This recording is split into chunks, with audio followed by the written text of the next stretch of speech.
You say to someone, why are you feeling this way? What's wrong with you today? And they say, I am this way because of that person, because of that circumstance. What they're really saying is, that person or circumstance is actually controlling my feelings and controlling my thoughts. Well, anything that's controlling my feelings and my thoughts, I'm victim to, right? So it makes sense then that when things are good, you feel good, and when things are bad, you feel bad, right? So when you start changing the way you think and feel, and it starts producing outcomes in your life, you're going to believe you're the creator of your life and less of the victim of your life. And the hardest part about all of this is just making the time to do it. If you're not even peaceful, there is nothing in your life that you can do in a worthwhile way. To be peaceful essentially means this, that you're not messing your mind.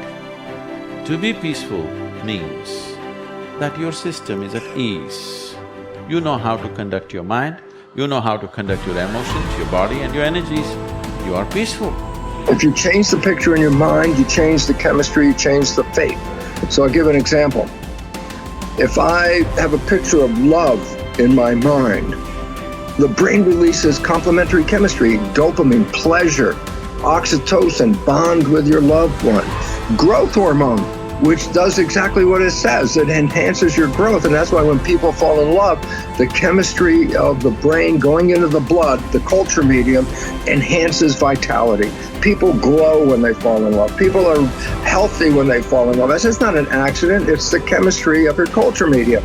But now I say, but wait, what if I have a picture of fear? I go, oh, well, love chemistry doesn't come out when fear is in the picture. The brain releases stress hormones and factors that affect the immune system and growth of the system. And I go, oh my goodness. I say, why is it relevant? Changing my thought changes my chemistry. The chemistry adjusts my biology. So if I can control my thoughts, I can control the chemistry, and therefore I control the biology. So all possibilities already exist. You don't have to create the possibility. In fact, all you have to do is become aware that it exists. The moment you do that, you're changing the thought and you're producing a different frequency. Now, if the person is astute enough to feel the frequency of the thought in the quantum and not wait for the experience to happen, but the thought of abundance would produce the feeling of abundance. Tell guilt, shame, the past, I've changed my mind. I'm not living condemned. Listening to the accusing voices, I'm forgiven, I'm redeemed, restored, my future is bright. Tell lack, struggle, not having enough, I've changed my mind. That is not my destiny. I will lend and not borrow. What I touch will prosper and succeed. Abundance, overflow, increase is coming my way. Train your mind. Train your mind not to focus on the problem and make it bigger, but focus on the solution to solve it. Stay positive, stay focused, and most importantly, stay strong. The way we've been using our thoughts are not necessarily productive. As a matter of fact, sometimes our investments of our thoughts are actually counterproductive because our thoughts create a reality that we then have to overcome. So basically it says that we must start to become aware of our thoughts. And why is this important? Because thoughts represent units of energy. Every time you have a thought, you use energy. Why this becomes relevant is, if I give you a checkbook for your bank account, you don't go down the street and just write checks to people like, oh, hey, you're a nice looking guy, here's 10 bucks for you, and oh, here, little girl, go out and buy yourself a little car, here's $1,000 for you. And you don't give away your money. Why? Because giving away your money is giving away your life. So basically, you become very frugal when you have a checkbook in your hand. Now what I'm trying to tell you is this. You have an energy budget in your body. The energy is what keeps you alive. When you start using energy and writing checks where you get no return from your energy, then it's exactly the same as writing checks out of your bank checkbook and giving away your cash. So why this becomes important is the biology of belief reveals how our thoughts create our reality. And if you start investing in thoughts that are counterproductive, thoughts like fear, or what am I going to do, and how am I going to escape this problem, or how's this going to go wrong, and all these other kinds of thoughts that are negative kinds of thoughts, then realize this.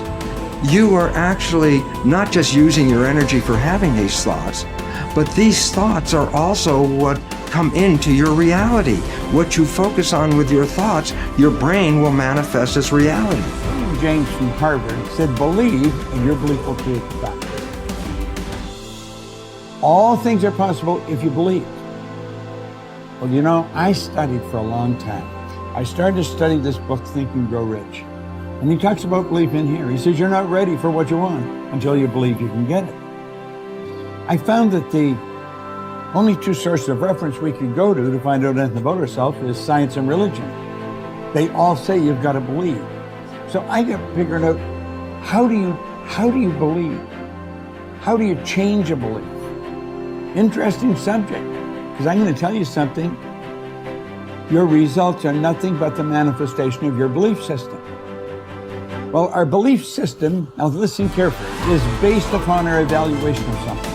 And frequently, when we reevaluate a situation, our belief about that situation will change.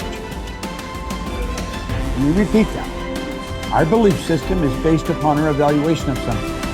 Frequently, if we reevaluate a situation, our belief about it will change. I began reevaluating who I was. I started to study. I never stopped studying. And I found as I reevaluated, I had a much higher opinion of myself. I found out things about me that I would have never believed if you had told me. The power that's locked up within us, the marvelous system we've got. Do you know the blood circulates through your veins every 33 seconds, through hundreds of miles of passageway? Bang, just like that, clears all the food in and all the garbage out. Stop and think of the central nervous system. It's the most complex electrical system in the world. And you've got it. Think of your brain, an electronic switching station like that. You can change the vibration of yourself and everything around you. We have awesome powers, and it's all based on what you believe about you.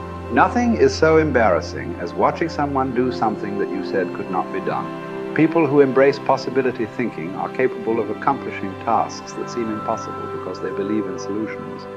When you believe you can do something difficult and you succeed, many doors open for you. Big thinkers are specialists in creating positive, forward-looking, optimistic pictures in their own minds and in the minds of others. If you embrace possibility thinking, your dreams will go from molehill to mountain size, and because you believe in possibilities, you put yourself in position to achieve them. The winners in life think constantly in terms of I can, I will, and I am. Losers, on the other hand, concentrate their waking thoughts on what they should have done or what they don't do.